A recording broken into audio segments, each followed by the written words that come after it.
Live from our studios at One Television Plaza, this is your Mid-Ohio Valley Morning Brief.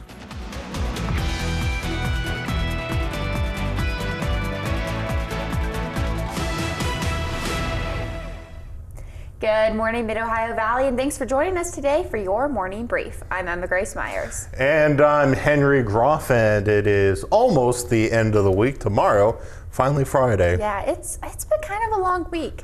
It kind of has been. I think it's because I've just been waiting in anticipation for Saturday. Oh yeah, Saturday still going to be extremely nice. Even tomorrow, the afternoon, 50s on the way. I know a lot of people are looking forward to that. But I know not looking forward to the wet weather next week. Even this morning, a little bit on the dreary side, lots of cloud cover.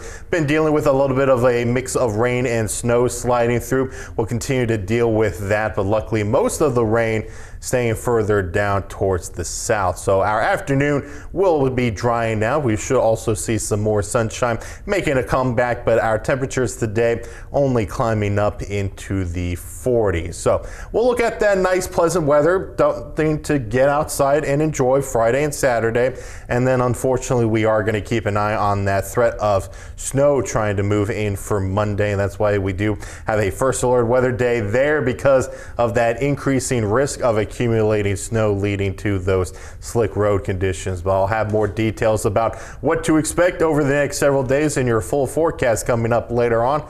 But for now, what headlines do we have for today, Emma Grace? Yeah, we're gonna kick it off with some some state champions that are heading to nationals. There we go. Because Marietta's high school cheer team was unstoppable last weekend from the first basket toss to the final tumbling pass. And now they're state champions. This is the team's third year as state champions with head coach Sarah Holbert. The Ohio Association of Secondary School Administrators has held the state championship for around 34 years. This is Marietta High School's 7th year in the competition. Now these state champions are heading to Orlando for the national competition. Coach Holbert said the team practices 2 to 4 times per week in preparation for the trip. And we want to, like I said, this is our third time winning. The division that we win in is the D3 building division. So that means we are stunting and tumbling and dancing and jumping. We do everything. And it's a lot of hard work, and knowing that the athletes can hit at such a high stakes environment like a state competition gives us a lot of comfort going into nationals. Coach Holbert said the team and the cheer boosters have worked hard to raise the money needed to send the 12 athletes to the national championships. They'll be in Orlando from March 13th through the 16th. You want to say it now? we want to wish them best of luck. I totally forgot there was the VO there. You were just really excited to wish them luck. I'm off it today. Tomorrow's Friday. Remember that. Oh, that's a good one. But yeah, impressive. Can't wait to see what they do at nationals. Yeah, I got a lot of respect from cheerleaders. I don't think I can currently do a cartwheel anymore. No, I don't think I can do any of those movements as well. I'm not flexible enough. We just break some bones or tear some muscles if we tried. That's the best way to put it. Well, let's move on to our next story. So, Building Bridges to Careers had another one of its Discovery Days at Marietta College with the focus on entrepreneurship. According to BB2C, a total of 39 students participated in an activity targeted for groups to engage in brainstorming ideas to solve a simple problem. The Senior Director, Entrepreneurship and Career Development, Dr. Jacqueline Corazani, saw the activity is designed to give students the idea of the mindset of an entrepreneur when creating an idea. She also adds her role was to help lead through the brainstorming process. So proud because I had to actually gradually expose them to the way to brainstorm and also come up with a list of solutions to a problem. Reduce your list, categorize your list, all of those steps that they had to take. Corazani adds the hope is to also express how creative the students can be when creating ideas. I think that's fun. I would have enjoyed that in high school. I think I would have enjoyed that too. Now, personally, do I have a entrepreneur mindset, do I think I come up with good ideas? No. I think I do, but in execution, I think they would go terribly. I think you're struggling on both accounts personally. Man. That's the way to put it. I also don't think I could execute. I could dream it up, but the execution definitely would not be there. Well, because the other day I was talking with our director, Austin, saying, you know what the car industry really needs more of? Minivans, not the big SUVs. But clearly my idea would probably not fly that well. And that's why I cannot be an entrepreneur. Okay. I've already heard the minivan rant this morning, like 10 minutes ago. I'm just saying. So you have two options, an SUV or a minivan. A minivan has the option for a vacuum cleaner, great for families. An SUV does not. I have like a small SUV. That's what I currently drive. I kind of drive. And that's fine. It's just the big SUVs that you have large problems with. SUVs like Tahoes, Expeditions, those SUVs. Okay. I think minivans are more comfortable, and then again, added vacuum add-on. I better see you with a minivan in 10 years than Henry. I'm not going to have a minivan. Well, talking a big game just to not live it up. Station wagons are better. Okay. Well, let's move on to our next story. Speaking of transportation, bikes are better. Bikes are better, and Parkersburg City Council approved a bike rental agreement at Tuesday night's meeting. The agreement was made with Duke Bikes LLC. Founder Robert Duke wanted Parkersburg to have a bike station after seeing larger cities have them. The goal for the bike kiosk is to allow visitors to have a way to easily get around the downtown area. As of right now, the bikes will be used on the Port Trail. Duke says a lot of people are excited for the bikes. Everybody's reaction has been positive. I think that's a great change. I think, in general, you want to have things in the community that everybody agrees on. And, if you're building something yourself that is built here, completely custom, I think that does that. Whereas a lot of the political issues or such, there's really no winning over people. But it's easy to win people over on a positive thing. The plan is to have fully automated bikes that you can rent using a QR code. Duke's goal is to launch the bike kiosk around May 1st. When I was studied abroad in Amsterdam, obviously it's a big biking, so I would bike to class and the grocery store and whatnot, and it was so much fun. And a lot of larger cities have bike rentals, and those are always a great idea. And personally, if you're trying to get around a city that's not that far away from between the two destinations, sometimes it's just better to rent a bike instead of those other rental services like Lyft and Uber. Yeah, I would not bike in DC. I don't trust DC drivers. You don't trust? Enough. No. A DC driver would hit you on a bike. Yes. DC drivers are terrible. I know. But there's still some lovely bike trails around DC. There are. Yeah, Rock Creek Park, beautiful bike trail. And hiking trails too. I gotta check that out next time I visit DC. Yeah, but speaking of visiting and getting outside, the official start to spring is still more than 3 weeks away. But for 1 in 4 U.S. adults and nearly 1 in 5 children suffer from seasonal allergies. Now is the time to prepare before the onslaught of symptoms. To prevent severe allergy symptoms, start using steroid nasal sprays, which help reduce inflammation, swelling, and mucus in the nose. Most should be sprayed once a day before and throughout the season. You can also take daily oral antihistamine medication as needed. If your allergies tend to start earlier, it's okay to take those pills in advance. But if your spring symptoms are late bloomers, like if you have grass allergies, consider starting those pills closer to grass season, which is around late April. I think some of us were sneezing this morning. I was sneezing a bit this morning. Our director was as well. Did you sneeze yet this morning? I think I sneezed before we came on air. Probably. I feel like I sneeze so much in the newsroom. I think I'm allergic to something. It's you. It could be my forecast. That's it. That's what's going on. Because when I was trying to get my forecast during daybreak, our director was sneezing, and that's why I didn't hear some of the time cues. Yeah. Do you have really bad allergies? Hold on. Our director said something in my ear. I think he needs to repeat it. He was fighting demons. He was fighting. That's how allergies are. So yeah, even though I know we're looking forward to the spring weather, that is just one downside of spring is the allergies. You can't win them all, I guess. And you can't win them all with our forecast coming up as well. Yeah, but Henry, you'll have more on the forecast, and we're going to take a look at some new American Girl doll lines. And also the Rock and Roll Hall of Fame nominees. Yeah, that's coming Find up. out who's on that list. After the break.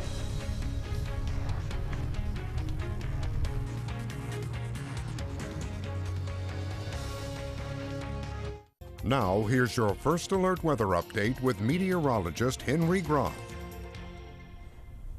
Well, we are going to have to deal with a little bit of some mixed precipitation throughout that morning commute, but at least we're not going to be dealing with widespread rain, and we should be seeing some clearing skies going into your afternoon thanks to high pressure starting to build in. So we do have that stationary boundary further down towards the south, but it's still close enough to us to provide that mix of precipitation for this morning. But we do then have a better chance of snow that's going to be in our forecast. We're going to be keeping a close eye on that for you all on Monday, because that accumulating snow may be enough to cause some slick road conditions for that morning commute. But before we see that threat of snow, we'll just deal with some of that mixed precip this morning. Towards the afternoon, that comes to an end, and we finally get closer and closer to that wonderful weather we've been talking about over the past several days. That's going to be arriving into Friday, because we have plenty of sunshine expected, and we'll get those upper 50s for tomorrow afternoon and into the 60s going into Saturday. Now tonight's still going to be a bit chilly, dropping down into those upper 20s, but overnight lows through Friday and the weekend just down into the 30s. So let's look ahead into next week, because we are going to start to see that snow move into the Mid Ohio Valley Monday morning. Take a look at the Euro model, where you also do see that line for that mix of rain and snow. We're going to keep a close eye on that, because that's going to cut into those potential snow totals. But overall, both the Euro and GFS agreeing with snow moving in for that morning commute on Monday, and then starting to move out later into the day. But we do have more wet weather expected throughout the first half of next week. So this morning, just a few rain and snow showers, temperatures in the 30s by 1 o'clock. Hitting those low 40s with that increase in sunshine, and with this evening dropping back down into the lower 40s. Looking at the next several days, it will be quiet through the weekend. Just Sunday, it's going to be a little bit colder there, dropping down into the 40s, but then into the 30s for Monday with that threat of rain and snow. More showers on the way for Tuesday and Wednesday, but temperatures will be warming up there into the upper 40s Tuesday. Low 50s for Wednesday. Now, time to take a look at what's trending.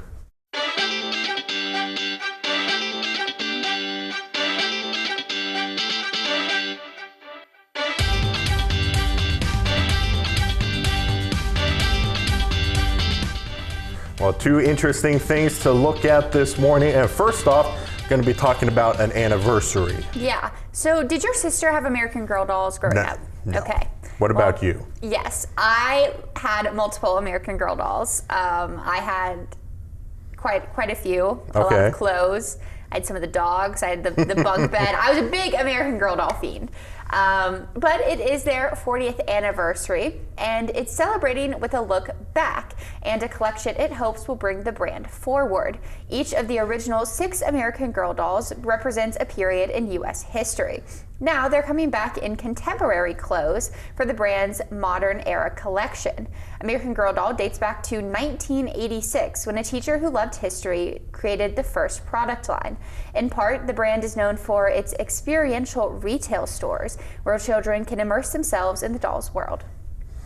Interesting. Yeah. I don't know anything about American Girl dolls, so you're going to have to simplify this for me. So the ones you see on the screen right now, it's like historical dolls. So these have been released before. Yeah, so the bigger one, that's Samantha. So the big one, she, I believe, was like 1940s. Okay. if memory serves. And so they each have like a different time period, and they come with books, so there's a whole story. Okay. And you get to learn about the history, but it's all through like the eyes of a young girl. Okay, I see now. Yeah, I Makes personally sense. was a big fan. She's not one of the original 6. Julie was my favorite historical doll. She was from the 70s. She was a pioneer for women's sports. Do you still have those, or did you donate them when you I grew up? believe I donated them in high school. Okay.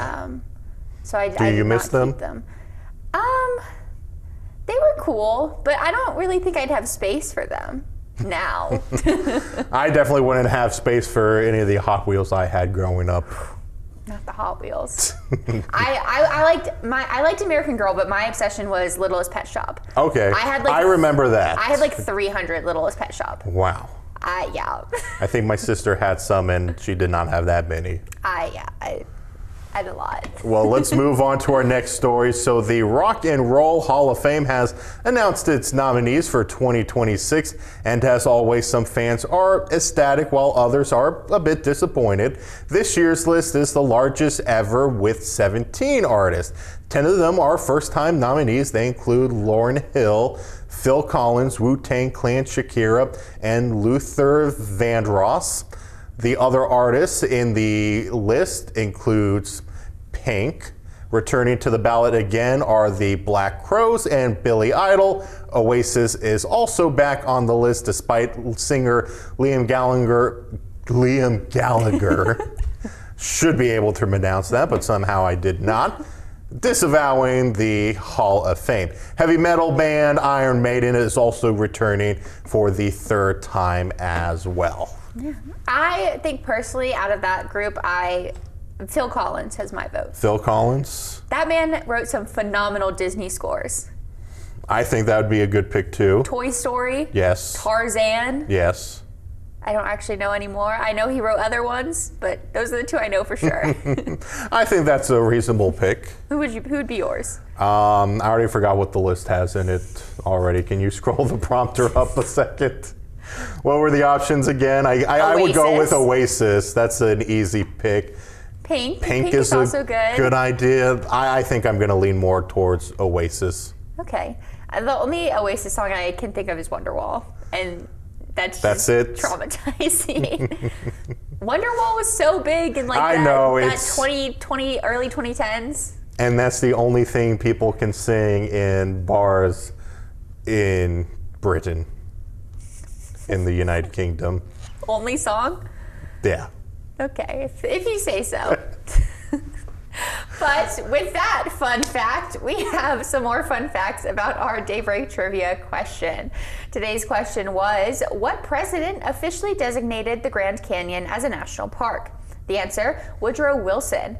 So the geological wonder would go on to become one of America's most popular tourist attractions. So the Grand Canyon is a product of millions of years of excavation by the Colorado River. The chasm runs exceptionally deep, dropping more than a mile into the earth, and is 15 miles across at its widest point.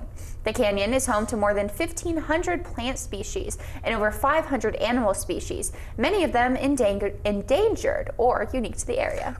I really want to visit Grand Canyon. Have not yet. It's on my list. I haven't either. I have been to quite a few of the national parks, but that is not one of them. I've been to Yosemite last year. That was impressive. But again, Grand Canyon, it is on my list. I bet it's a spectacular view, but also sometimes a little scared of heights, so you're not going to see me going anywhere near the cliffs. I would say my favorite national park has to be Glacier. Glacier? Glacier is beautiful. Have not been there yet either. Yeah. The water is like green, like blue-green. Like Blue-green. It's like the perfect teal. Wow. It's crazy to look at. That is something I have to check out. I also got to, a grizzly bear was like 10 feet away from me. I've not seen a grizzly bear yet. That was kind of scary. Is it? They can kill you. Bears are scary. Not all of them will kill you. A panda probably wouldn't kill you. Maybe a panda would. I don't know. It's when you're least suspecting it. What bear do you think wouldn't kill you? Our director says Winnie the Pooh. Okay, maybe a grizzly bear would be the one. Now that I'm thinking about it. Yeah, So I'm right, is basically what he's saying. Yeah, basically. What a perfect sentiment to end the morning brief on. Henry's wrong and I'm right. But thank you all so much for joining us today for our morning brief. He's Henry Groff, I'm Emma Grace Myers, and we'll see you again at the noon.